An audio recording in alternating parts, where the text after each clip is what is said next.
नमस्कार मंडळी, श्री स्वामी समर्थ. देवळात गाभाऱ्याबाहेर कासव का असतो तुम्हाला माहिती आहे का? यामागील 3 मुख्य आध्यात्मिक कारणं जाणून घेऊ. हिंदू खाद्यसंस्कृती आणि अध्यात्मात ज्याप्रमाणे प्रत्येक परंपरेला एक सखोल अर्थ असतो, अगदी त्याचप्रमाणे मंदिराच्या रचनेतही आपल्या पूर्वजांनी प्रचंड मोठे मानसशास्त्र आणि विज्ञान दडवून ठेवले आहेत. अनेकदा मंदिरात गेल्यावर गाभाऱ्यात प्रवेश करताना आपला पाय जमिनीवर, संगमरवरी किंवा दगडाच्या कासवावर पडतो. बऱ्याचदा ते भुईसपाट असल्याने आपले लक्ष जात नाही. तरीही उंबारट्याला आणि कासवाला वाकून नमस्कार करण्याचा संस्कार आपण पिढ्यानपिढ्या पाळत आलो आहोत. पण कधी विचार केलाय का की प्रत्येक मंदिराच्या गाभाऱ्याबाहेर अगदी देवाच्या समोरच कासव असण्याचे प्रयोजन काय आहे?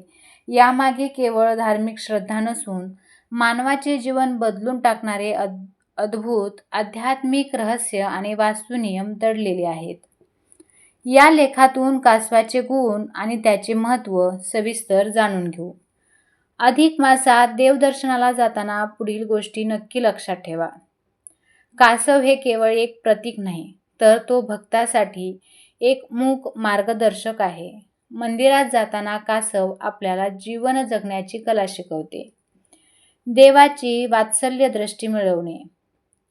असे मानले जाते की कासवाची आई आपल्या पिलांना दूध पाजत नाही किंवा जवळ घेत नाही. ती केवळ आपल्या पिलांकडे अत्यंत वात्सल्यपूर्ण दृष्टीने प्रेमाने पाहते आणि त्या केवळ पाहण्यानेच पिलांचे पोषण होते. देवळातील कासव हेच सूचित करते की हे ईश्वरा, जशी कासवाची आई पिलाचं संगोपन करते, तसेच तूही आमच्यावर तुझा कृपावंतांची वात्सल्य दृष्टी कायम ठेव. नंबर 2. इंद्रियावर ताबा. कासवाचे सर्वांत मोठे वैशिष्ट्य म्हणजे जेव्हा कुठलेही संकट येते तेव्हा ते आपले 4ही पाय आणि तोंड पाठीच्या कण्यात कवचाखाली आत खेचून घेते. यातून भक्ताला असा संदेश मिळतो की देवाच्या गाभाऱ्यात जाताना बाह्य जगातील काम, क्रोध, मोह, लोभ, मद आणि मत्सर हे विकार बाहेरच सोडून आपल्या सर्व इंद्रियांना अंतर्मुख करून देवाच्या चरणी जावे. नंबर 3. कोणत्याही परिस्थितीत स्थिर राहणे. कासव हा असा प्राणी आहे जो जमिनीवरही राहू शकतो आणि पाण्यातही राहू शकतो. भक्तानेही आपल्या आयुष्यात येणाऱ्या अनुकूल, चांगल्या आणि प्रतिकूल, वाईट अशा दोन्ही परिस्थितींमध्ये स्थिर आणि आनंदी राहण्याची तयारी दर्शवली पाहिजे. ही मानसिक तयारी असेल तरच माणसाला दीर्घायुष्य लाभून मनातील परमेश्वराचे सान्निध्य कायम टिकून राहते. कासवाकडून शिकण्यासारखे 3 श्रेष्ठ गुण. मंदिरातील कासवाकडे बारकाईने पाहिल्यास आपल्याला खालील गोष्टी शिकायला मिळतात. शरणागत भाव. बहुतांश मंदिरात कासवाची मान खाली वाकलेली असते. याचा अर्थ असा की देवासमोर जाताना आपला अहंकार गळून पडला पाहिजे आणि संपूर्ण लक्ष देवताच्या चरणाकडे असायला पाहिजे. सत्वगुण वृद्धीची धडपड. काही मंदिरांमध्ये कासवाची मान वर उचललेली दिसते. हे कुंडलिनी जागृत होण्याचे आणि देवतेकडून प्रक्षेपित होणाऱ्या सात्विक लहरी ग्रहण करण्याच्या तीव्र इच्छेचे प्रतीक आहे. आध्यात्मिक उन्नतीची तीव्र इच्छा. कासव मंदिरात कायमस्वरूपी ठाण मांडून बसलेले असते, कारण त्याला केवळ ईश्वराचे सान्निध्य हवे आहे.